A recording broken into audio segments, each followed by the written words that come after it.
नई दिल्ली के मशहूर सहाफी रवीश कुमार की मुसलमानों से हमदर्दाना अपील। रवीश कुमार फरमाते हैं कि मेरी अपील है कि आप लोग भाजपा और आरएसएस की मजम्मत करना बंद कर दें। आपकी मुखालफत ही उनकी ताकत है।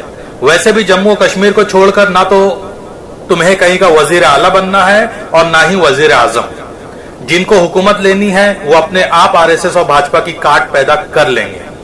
आपकी मुखालफत करने की वजह से ही भाजपा 18% मुसलमानों का खौफ दिखाकर 80% हिंदुओं का वोट हासिल करने में कामयाब होती है और पूरे खेल का दारोमदार असलन 3% ही है। आपको जिस किसी पार्टी को भी वोट देना है दो, जिस किसी की भी हिमायत करनी है करो, लेकिन भूल कर भी भाजपा, आरएसएस और मोदी की मुखालफत ना करो। भूल जाओ कि आरएसएस नामी कोई तंजीम है, भूल जाओ कि भाजपा कोई पार्टी है और भूल जाओ कि मोदी कोई नेता है। आपकी यही हालत रही तो कुछ साल में सियासी तौर पर अछूत बना दिए जाओगे।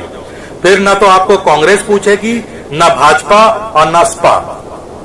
जिस मीम, एमआईएम और ओवैसी की आप अंधी हिमायत कर रहे हो, उसको इलेक्शन में हिस्सा तभी तक लेने दिया जाएगा जब तक कि भाजपा को उनके चुनाव लड़ने का फायदा हो रहा है। याद रखें कि एमआईएम, ओवैसी ब्रदर्स ये भाजपा के एजेंट्स हैं। जिस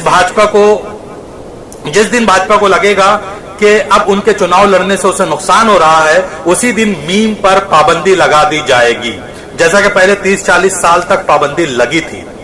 तुम सिर्फ जदीद उलूम और साइंसी तालीम पर ध्यान दो, इतने नंबर लाओ कि बिना किसी मराहत के तुम्हें नौकरी मिल सके। आजादी से पहले भारत में मुसलमानों की आबादी 35% थी और 35% नौकरियों पर मुसलमानों का कब्जा था। उस वक्त मराहत जैसी कोई चीज नहीं थी। जो उस मुकाम तक पहुंचते थे वो अपनी काबिलियत के दम पर ही पहुंचते थे। और जो आप दीनी अदारों में खैरात का पैसा देते हैं, बेहतर होगा कि ऐसे अदारों में भी खैरात का पैसा सर्व करें जो आपकी तालीम और रोजगार के लिए काम करें। अगर ऐसे अदारे नहीं है तो बनाइए। याद रखिए, ये वक्त तो कंपटीशन का दौर है और आप हर मैदान में पीछे हो रहे हैं। किसी भी तरह की सरकारी इमदाद छोड़ दीजिए। जो करना है आप अपने दम पर करिए। रवीश कुमार, सहाफी, एनडीटीवी।